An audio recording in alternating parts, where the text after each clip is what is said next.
Hey, what's up? So I decided I wanted to do kind of a different video this time. I thought maybe I would just kind of open this up to a little bit more of a relaxed sort of freeform thing. You know, I love making music, and being 42 years old, I've sort of come to the realization that, you know, making music as a profession is probably not going to happen for me, which is totally fine. I love it being a hobby. I love the fact that, you know, I don't have clients that I have to work with.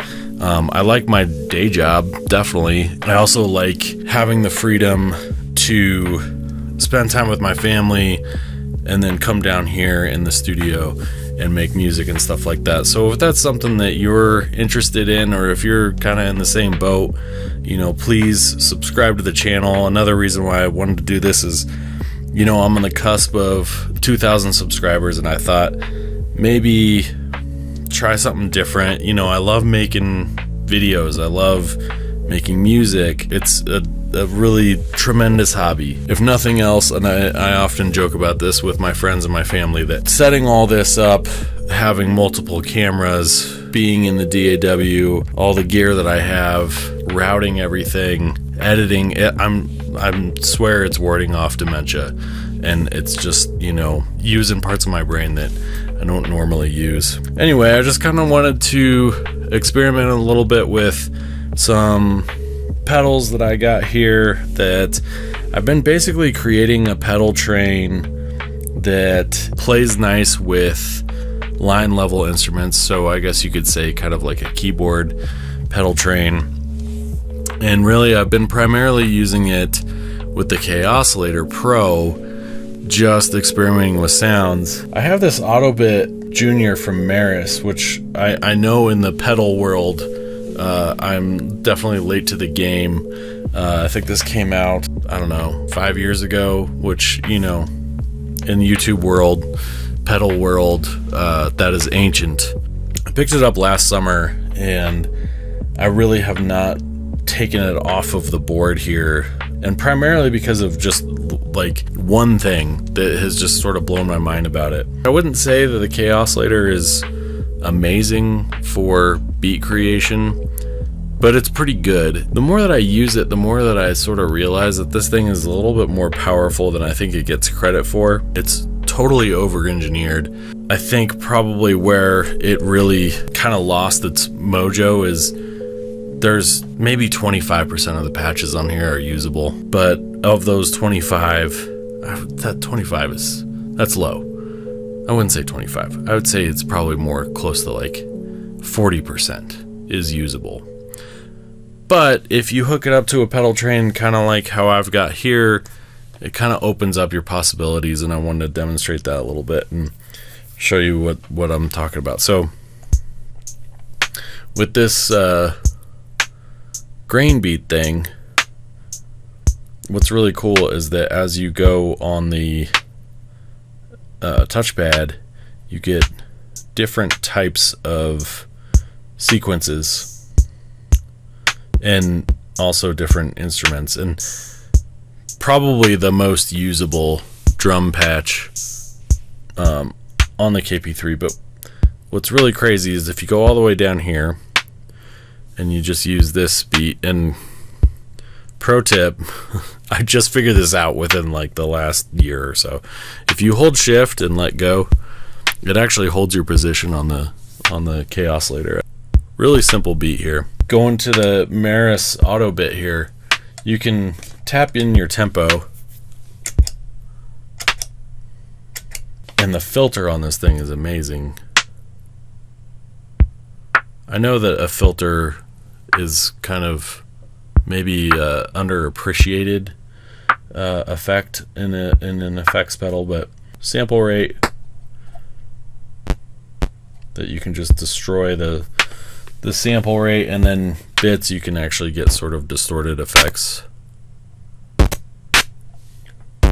kind of get into 8-bit type stuff. But here's where this thing really kind of blew my mind, and it's not perfect, but it's pretty cool. If you turn this stutter all the way up,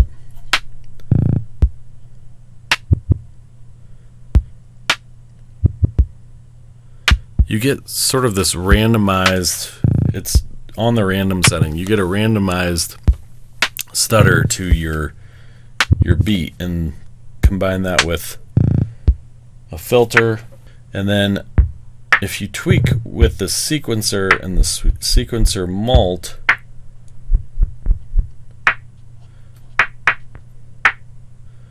you can get some really cool effects, and you get sort of these glitched out beats that are just so much fun to play with. And just looping something like that, finding a really nice loop and then playing with that can just be a lot of fun.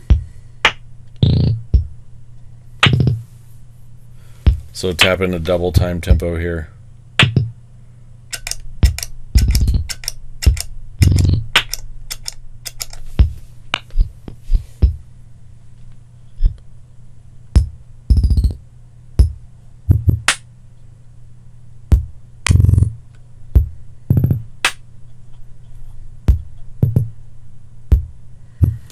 And it's subtle enough that it's still usable. It's not bouncing around all over the place so much that you can't make heads or tails of it. It still maintains, you know, enough of the original signal that you can kind of layer it in or just play with it to get really cool stuff.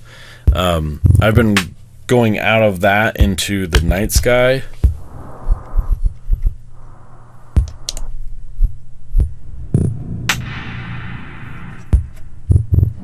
Just to get a little bit more ambience.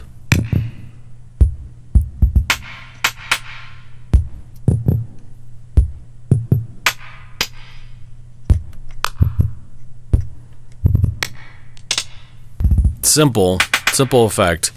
The only thing that I don't like about the Ottobit Jr is that once you enable the stutter, you lose your stereo signal.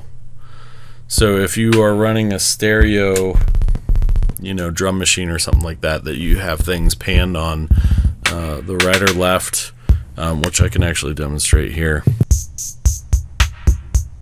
You can hear you got some stereo effects. The hi-hat's kind of panning left and right. And just enabled the Meris Ottobit, and it maintains that until you go up into stutter. Somebody in the comments tell me if the Chase Bliss Mood Mark II has something similar to this and uses and doesn't destroy your stereo image, because I know that the Chase Bliss, the Mood, everyone talks about it. There's a ton of videos out there on it. And I know that it does this kind of glitch effect. I know that the Onward does this sort of glitch effect too, and I'm wondering if it maintains the stereo signal, because this kind of just does, well, I wouldn't say it does one thing, but it does that stutter thing really, really well. And I just wish that it didn't, you know, flip over to a mono signal once you engage it.